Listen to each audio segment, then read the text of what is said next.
Sa medicine, wala kang nakitang kahit anong official receipt o kahit alinmang drugstore, pharmacy, or supplier. Sabi ni Ortonio, I was not able to see any ORs. Sabi ko sa inyo, puro multo. Sinabi dito na ginamit ang confidential funds. Paabot na ng statement itong si Dante Lachica.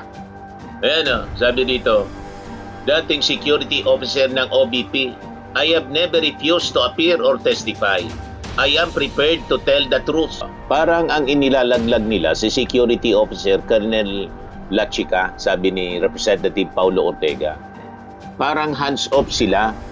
Lumalabas sa impeachment trial ni Vice President Sara Duterte na tila nilalaglag si dating Office of the Vice President Security. Nagbabagang mga balita at pagtalakay sa mga isyu ng lipunan. Bulsa, opinyon, banat at paglalantad sa katotohanan. Bulsa, what you see is what you get. You decide. Hello po mga kababayan, si Dante Maravillas. Yung hostile witness mga kababayan na Assistant Secretary ni Sara Duterte, si Limuel Ortonio, kinonfirm na yung confidential funds ng Office of the Vice President talagang nalunok. Ginastos mga kababayan in 11 days. Yan o. At maging yung mga medicines mga kababayan, walang resibo talaga. Yan o, sabi ni Atty. Divino Garcia, sa medicine wala kang nakitang kahit anong official receipt o kahit alinmang drugstore, pharmacy, or supplier. Sabi ni Ortonio, I was not able to see any ORs. Sabi ko sa inyo, puro multo. At yung 125 million mga kababayan, ginamit sa mga expenses na tapos na napunduhan sa regular budget. Double compensation. Madaling sabi, pinunduhan na, pinundan uli. Ito, lumabas na to mga kababayan doon sa Committee on Good Governance sa Congress, sa investigation. Pati yung mga pa-seminar ng Armed Forces, gastos ng Armed Forces. Pagkatapos, kinuha yung TBT ng Armed Forces at pinalabas sila yung gumastos mula sa confidential funds. Ano yung nangyari? At sabi ni Ortonio, tinanong tungkol sa issue ng threat sa Vice Presidente para mangailangan siya ng mga confidential funds para sa surveillance operation. Sabi ni Ortonio, talagang nilaglag ng natuluyan po. Wala man niya akong alam sa ganyan. Ortonio says he knew of no threat of cataclysmic proportion against Sara Duterte. You see, isang katutak siya, mga kababayan na gwardya, more than 400 na mga bodyguards.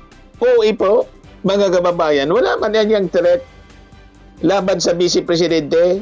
So yung kwento nilang ng threat laban sa Vice Presidente mga kababayan, puro gawa-gawa. Sabi ni Atty. Divino Garcia, ito ang paggastos nito, matatawag nating scam. Todo objection, Your Honor, si Atty. Ferrer. Si Sara Duterte, mga kababayan, sabi ni Atty. Divino Garcia, masasabi natin na arkitekto, mastermind, objection, Your Honor na naman po si Atty. Ferrer. Sabi ni Atty. Divino Garcia, let's call niya spade a spade. Hindi pumayag siya, si Atty. Ferrer. Gustong ipa-strike. Sabi ni Chis Escudero, i-reform mo na lang niya. Sabihin na lang natin na inauthorize. Panoorin natin yung portion mga kababayan. Nagpagtatanong ni Atty. Divina Gracia po. Todo objection si Atty. Ferrer. Ito siya, mga kababayan. Panoorin natin. Items, 3 projects, or 3 items. You have governance, good governance program. You have official engagements and functional representation. Tama ba? That's basically 2, ma'am. That's the implementation for good governance program and conduct of official engagements and functional representation. Thank you, Mr. Antonio. I stand corrected on that. So those 2 items. Pagdating sa PFP, ang justification for the 2022 PFP and justification was good governance program. Tama ba? Yes, based on the documents earlier. Okay. Sa 2023 naman, socio-economic delivery program. Asked and answered, Your Honor, earlier. I'm sorry, Counsel. What was the question, Attorney May? For this 2023 certification, Your Honor, the justification was Socio-Economic Delivery Program.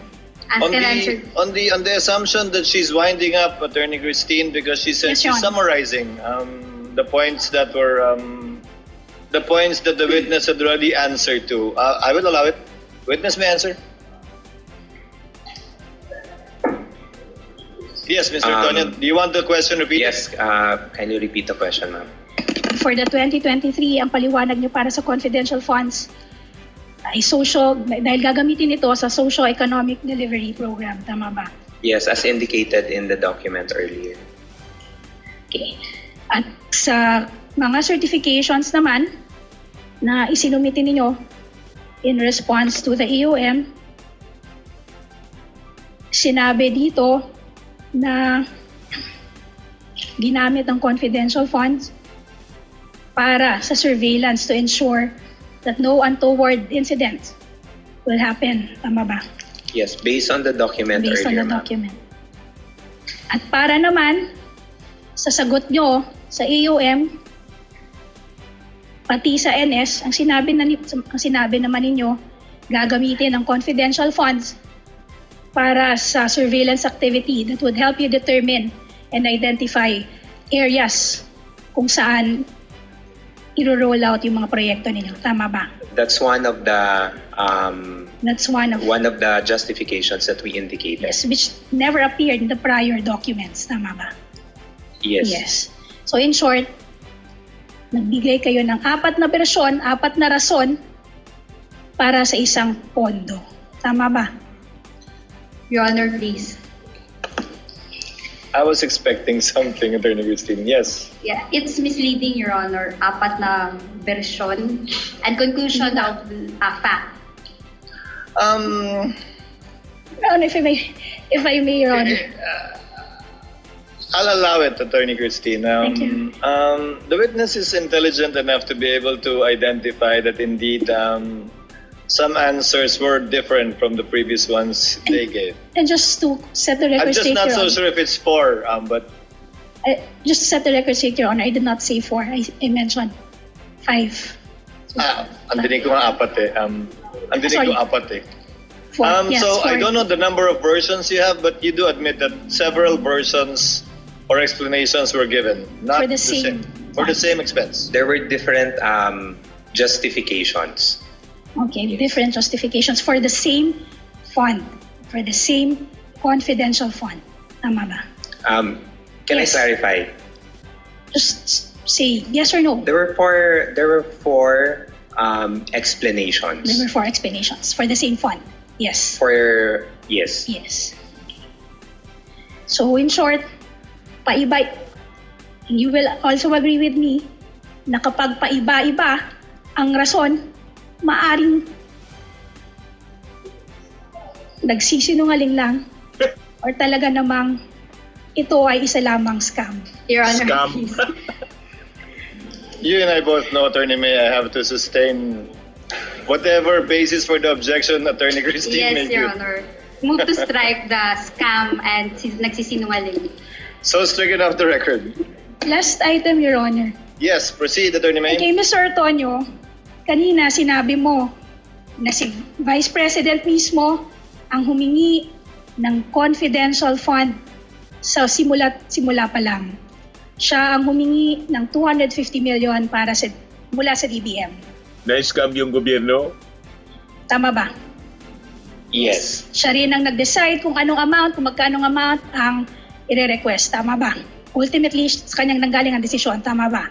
Yes. At pinirmahan niya rin ang approval para sa pag-release ng pondo. Tama ba? Through the disbursement vouchers. Tama ba? Yes. Yes. Pinirmahan niya rin ang mga liquidation reports at certification supporting the liquidation reports. Tama ba? Yes. Okay. In short, you will agree with me. This whole confidential funds matter, ang arkitekto at mastermind nito ay si Vice President Sara Your Honor, Duterte. please. Your Honor, please. Objection. Sustained. Objection. Counsel, Mastermind. Move to strike, Your Honor. The Your Honor, statement. May we request, Your Honor, that it remain on record? May I request you likewise Move to strike, Your Honor. I will have to strike it off, Counsel. Kindly replace it with words that are more acceptable, such as that everything was approved by and with the consent of or with the full knowledge of. It's up to you. I don't want to put words in your mouth. Mr. Antonio, she was the architect. Yung Nag-insist confidential yan, funds na to, Objection, Your Honor. kung paano ito i-disperse at gagamitin, i-utilize, Objection. siya ang architect ng buong ito. I will have to sustain the objection again, Counsel. Allow me, Mr. Antonio, lahat ng nangyayari at ginawa kaugnay ng confidential fund mula sa paghingi nito sa DBM, sa paggastos, kung paano ito ginastos, paano ito niliquidate, kasabay na yung mga sagot na binigay kaugnay sa OEM, Notice of Suspension at Notice of Disallowance. Lahat ito ay alam, nasa ilalim ng supervision, pinahintulutan at inotorisa ng ikalawang Pangulo. Madaling sabi, mastermind arkitekto pa rin. Binago lang yung tawag. Gusto mo isa-isa ko? Can you repeat, Your Honor? Lahat ng bagay kaugnay sa confidential fund mula sa pag-request, sa pag-release, sa pag-encash, sa paggastos, sa pag-liquidate, sa pagsagot sa mga AUM, Notice of Suspension at Notice of Disallowance, ay una, nalalaman ng ikalawang Pangulo. Pangalawa, inotorisa niya base sa mga pirma niya sa iba't ibang dokumento. At pangatlo, ay nasa ilalim ng kanyang supervision bilang head of agency. Would that be an accurate statement, or tell me if it's not? Based on my understanding, sir, and based on what I know, sir, yes, the vice president knows about the confidential activities and how it is being implemented. Tama si Atty. Divina Gracia, kaya nag-object si Atty. Ferrer. Kahit ni-revise yung statement, mga kababayan, that is the exact description. Alam lahat ni Sara, madaling sabi. At siya yung nagdesisyon lahat. Siya talaga yung arkitekto at siya yung mastermind. Ganon din yung sinabi ni Acosta. Alam niya ito lahat ni VP Sara Duterte. So consistent po, mga kababayan, itong statement na to ni Ortonio sa naging unang statement ni Gina Acosta, yung disbursing officer. Talagang the buck stops with Sara Duterte. Siya yung pinakang accountable kasi siya mismo yung nag-isip ng lahat ng ito. Ang kasalanan, mga kababayan, at accountability nandun sa kanya talaga. Yung gusto nilang mangyari kasi, save the queen, iligtas si Sara, idiin si Acosta at si La Chica bilang mga sacrificial lamb. Yun ang direksyon. Kaya ngayon, mga kababayan, nagpaabot na ng statement itong si Dante La Chica. Ayan, sabi dito, dating security officer ng OBP, I have never refused to appear or testify. I am prepared to tell the truth. Yan niya, Mr. Maravillas, ang tingin mo. Baka nakaramdam na, napakinggan yung mga sinabi natin na gustong, naramdaman niya na gusto silang gawing sacrificial lamb. At sabihin niya talaga ang totoo, na yung totoo man talaga. Lahat ito, hindi man ito gagawin ni La Chica without the order. Yung tinanggap niya lang yung pera. So ito yung balita ngayon. La Chica sa trial ni VP Sara. Handa umanong tumistigo si dating Office of the Vice President Security Officer Colonel Raymond La Chica sa impeachment trial ni Sara Duterte. Sa isang payag, iginiit ni La Chica na hindi siya tumangging pumarap sa trial. If lawfully called, I am prepared to tell the truth subject to applicable laws and security restrictions. Ilang beses nang nabanggit ang pangalan ni La Chica sa paglilitis kaugnay ng aligasyon ng maling paggamit ng Vice Presidente sa confidential funds. Ready si La Chica? Malamang magkalaglagan na kasi napipil na ni La Chica talagang isasakripisyo siya. Yun ang mga lumalabas na direksyon, mga kababayan. Siya mismo yung tinuturo ni Acosta, di ba? At yung mga Duterte senators, tulad mga kababayan ni Amy Marcos, yun ang direksyon ng kanyang pagtatanong. Pag ganon, di magsabi na lang siya ng totoo. na talagang si Sara Duterte ang author ng lahat ng ito, arkitekto at mastermind. So kailan niya yun, Mr. Maravillas, mangyayari? Ang magdidetermine yan ng timing po, yung prosecution. Ayun mismo yung tanong ni Chis Escudero kung nakalinya na ba o ipapasubtena na hindi pa man po, mag-uusap pa daw yung prosecution. May tamang timing at kung kailangan pa, mga kababayan, sila tsika na iharap. Sabi po, mga kababayan, ng prosecution, sa mga lumabas, sa mga testimonies, doon pa lang kay Acosta, sa level pa lang mga kababayan ni Acosta, na-establish na rito ang kasalanan ni Sara Duterte. Kahit yung Palasyo Malacanang, yun na yung sinabi ni Jose Castro. Yan ang sabi ni Jose Castro. Prosecution, sapat na ang nagawa para makonvict si BP Sara Duterte sa fund misuse. Yan ang sabi dito sa report ng News 5. Sapat na para makonvict, naniniwala ang Palasyo Malacanang, ang Palasyo, na sapat ang iprinisintang ebidensya ng prosecution upang ma-convict si Vice President Sara Duterte sa aligasyon tungkol sa umano'y maling paggamit sa confidential funds. Ipinunto ni Palace Press Officer Jose Claire Castro ang testimonya ni dating Office of the Vice President Special Disbursing Officer Gina Acosta. In a way, yes, pagdating sa pagturo kay Vice Presidente at Colonel Raymond Lachica na sila ang nagkontrol ng pondo para sa confidential funds. Ganon din, mga kababayan, yung sabi ng prosecution. They have enough evidence, mga kababayan, na establish na nila ang culpability ni Sara Duterte.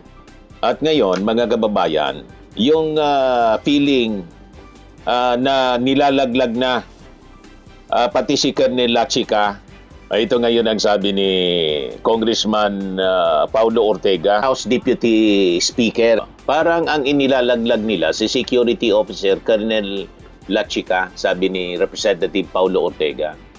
Parang hands-off sila. Lumalabas sa impeachment trial ni Vice President Sara Duterte na tila nilalaglag si dating Office of the Vice President Security Officer Colonel Raymond Lachica, ayon kay House Deputy Speaker Paulo Ortega. Kasunod ito ng magkailang ulit na pagturo kay Lachica kaugnay ng paghawak at pag-disburse sa confidential funds. Naniniwala ang kongresista na tila dumidistansya ang kampo ni Vice President Sara mula kay Lachica. Pero tanong ni Ortega, paano makakatakas sa pananagutan si BP Sara kung umaksyon ang disbursing officers sa otoridad at utos niya? Correct. At malamang itong pagpalabas ng statement ni Colonel Lachica, mga kababayan, pagpapahiwatig na naramdaman din. Naramdaman niya na ilalaglag siya para iligtas si Sara. Di magsasabi na lang siya ng totoo na siya inutusan din. Yan man talaga po ang lumalabas. Kahit doon sa testimony ni Ortunio. Ang mastermind at architect nito, mga kababayan, na ayaw gamitin ng defense yung mga terminologing sakto, ay talagang yun ang exact description. Architect and mastermind. Ito, nag-react si Jose Castro sa pag-aabogado na naman ni Amy Marcos. Nais niyang malusot ang vice presidente sa mga akusasyon tungkol sa paggasta ng confidential funds.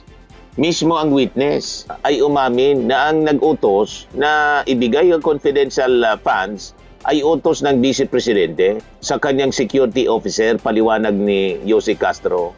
Ang may command, ang may control ay walang iba kundi si BP Sara. Nilalaglag, mga kababayan, ni Amy Marcos si Gina Acosta. Pati yun si Fardan na na-stroke. Yan ang itinuturo at malamang pati si Colonel Lachica. Yan ang intensyon, mga kababayan, ng mga barkada ni Sara Duterte para mailigtas si Sara. Di ba? Sa pananagutan. So kaabang-abang, mga kababayan, yung mga susunod na kabanata. Abangan natin. Swimming and lifting cream, pinapahid po sa mga pulses in affected area. Mainam po sa paninigas ng mga kaso-kasuan. Ito naman po, Automax Radiant Serum. Sa mukha naman yung application. Anti-aging po siya. You will look 10 years younger than your age. Sa mga cancer patients naman po, baka lang gusto ninyo itong itry. Neng siya red mixed fruit drink. Hindi mo po siya gamot, food supplement siya. Kaya lang, gawa siya mga kababayan sa goji berry. Yung goji berry may anti-cancer properties. O ngayon, yung mga inquiries ninyo, dumiritso na lang kayo sa aming messenger sa Facebook para masagot namin agad. Ayos pa? Ayos na ayos niya, Mr. Maravilla. Sa mga nagana po ng malinis and spacious fitness gym, pumunta lang po kayo sa aming Colossal Fitness Gym. May Grab car rental din po kami. But anyway, ito po pala yung aming bagong product na binibenta online. I am worldwide amazing pure organic barley powdered drink mix from Australia. Negosyo to ng aking anak na architect entrepreneur Riz Maravillas. Ayan po. Kontakin na lang po ninyo siya, Riz Maravillas on Facebook. Ang mga health benefits niya, boost immunity, improves digestion, enhance energy levels, packed with antioxidants, prevent cancer. Ito naman po yung bago naming product na binibenta online. Eye Glow Serum, whitening po siya. Tingnan ninyo yung epekto sa aking anak na architect before and now. Yung mga inquiries po ninyo, dumiretso na lang kayo sa kanyang Facebook account, Riz Maravillas.